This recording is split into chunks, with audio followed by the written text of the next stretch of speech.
Hello, YouTubers. How's it going? DeeDee here today with Icad number 3. This is 3 in a row. Index card a day for the next, 57 days left. I am starting with the 3x5 note card, index card. I have all my index cards already prepped, so no need to watch me gesso. I have a beautiful piece of duck cloth. It's like a canvas, and very often it comes printed, sometimes even with color. And this one has a gorgeous map on it. I am trimming this duck cloth down to the size of my index card simply by measuring and then putting a little nick in the fabric, and then I'm tearing it. If you're new to my channel, I love rips and tears and distress and grunge and all kinds of stuff like that. So by hand tearing my fabric, I get a lot grungier edge, but it doesn't lend itself very well to accuracy. So keep that in mind. And then I have a couple scraps of some vintage text, and I have these amazing chip pieces from Tim Holtz. I love these things. And so I kind of started piling some stuff up to make a little collage here. And then I poured some Liquitex gesso onto my fabric. Oh, I should say, so after I tore my fabric to size, then I stitched it to my index card with a nice heavy black stitching, just on a really basic sewing machine. I have some heavy duty needles in there so that I can stitch through a couple different layers of things together. I actually have broken a couple needles in the past, and I bent a needle last week. That was kind of irritating. Just bent. It had a funny little sort of like 65-degree angle to it. It was very awkward. But I just keep a heavy duty needle in my sewing machine, and then I can pretty much sew through most of my projects. Now I'm not sewing like leather to wood or anything like that, but layers of paper and fabric I do pretty well with. So I stitched that to the card, and then I put down some gesso and kind of spread it around a little bit. I let that dry, and then I piled on 2 pieces of vintage text that I had torn the edges of, and stitch those onto the card, and then I have this like really cool little layered collage piece. This section here, it's funny, sometimes I leave these parts in the videos and sometimes I don't. I thought that I would play around with some Viva Las Vegas stamps butterfly wings that I designed. They're small and perfect, and I thought that this purple would be a really great offset to the project I was working on, because I do tend to gravitate towards neutral colors, and I didn't want to do that all the time. So anyways, what's happening here is I am trimming out some wings, and then I try them on my piece and they don't work. It was hideous. So I clipped the rest of that video out. No need to see that. But just so you saw, it was one idea I had that didn't work out. Then after I kind of sat there for a minute and kind of went through my stencils and some of my favorite stash pieces, I picked up this. This is one of my all-time favorite stencils from Unwow Studio, and it is a wheat stencil.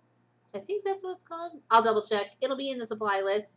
And it is so cool, and it is the perfect size, so it's small. And these stencils, they come 4 by 6 inches on the outside, and so the patterns on the inside are usually about 3.5 by 5.5. And I love this pattern so much. I had so much fun designing it, and I've been using it on all kinds of things like jelly prints and using modeling paste and stuff like that. But for this project, I thought that I would just go back and do sort of exactly what stencils were intended for, and that's to trace and make a repeatable pattern. So that's what I'm doing.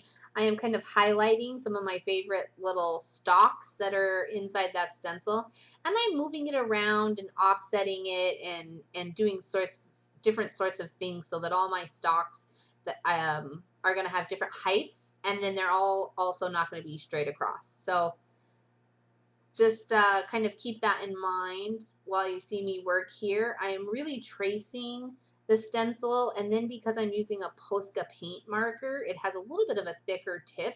So I'm tracing the stencil, and then I'll move it to the side and finish filling in all of those leaves and stalks and stuff so that it becomes a nice solid border at the bottom of my index card. Kind of fun, and and it's fresh. So like I haven't done this with this stencil yet. I've done a lot of things with it, but I loved creating this border, and that, you know, believe it or not, I think that's going to find its way into some of my art journaling soon. Really, really fun. All the way across the bottom, different, and remember, I mentioned, keep in mind, I made sure that all my stalks were sort of different heights. What I'm doing when I pounce the marker on the side, I am priming the barrel and the nib, because inside that marker is paint. And so sometimes it will not flow as smoothly as I want it to. And these are Posca paint pens. This black one is. I kind of actually mentioned this in my Icad yesterday, because I have a white Sharpie marker that I like as well. I can get open stock. Well, one subscriber to my YouTube channel mentioned that actually if I went to jetpens.com, then I could get Posca paint markers open stock there. And I was not aware of that. Totally oblivious. So that's exciting for me. I love the Posca paint markers. I do also really like the Sharpie marker. As you can see, I'm actually pulling it out now. I heat dried all of that black Posca paint. I heat dried that so it was done. And then now I'm going to come back in and add some dots with white to sort of lighten up this darkness that's happening at the bottom of my Icad. But I want to go back to what I was saying. I was priming that marker. When I pounce a marker, a paint marker specifically, on my scrap paper or my under paper or whatever I have on the side, it's to load the barrel with paint, because sometimes it gets a little thick in there, or it might start to dry out while I'm kind of using it. And by priming it, I'm reloading the nib, which is the top part of the marker that transfers the ink, or in this case, paint.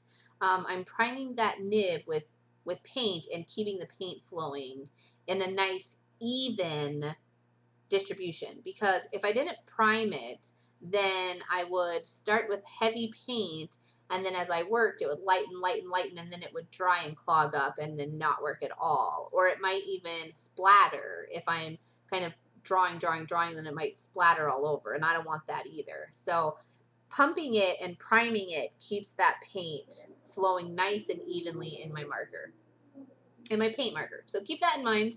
I added a bunch of dots to these leaves, that fun little wheat stencil, and then I'm going to glue down this piece of chip from Tim Holtz using some heavy gel medium in matte.